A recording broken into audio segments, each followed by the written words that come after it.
Hello there, this is Imran from onceflyrock Studios, and here we are back again with another Android developmentation project. This is a simple app as one of our client demanded for a simple app which is needed to be some kind of a bucket list app.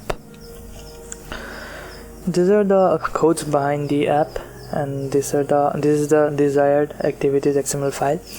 There's not much of code behind this, just the recycler view, and this is the XML file of the main activity. As you can see, there are two cards, one for the places, one for the desires.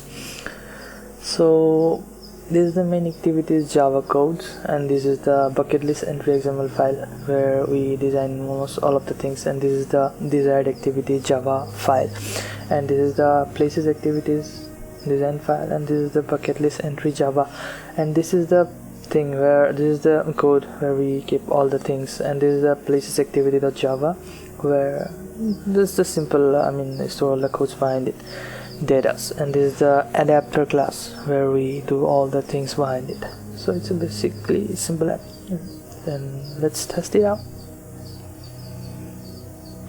You can see how the app looks, and we have labeled it as a manifest for now.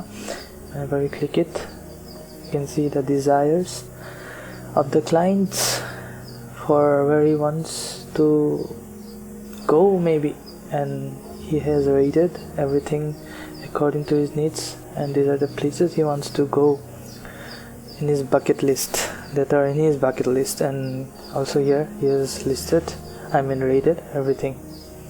This is it. Thank you.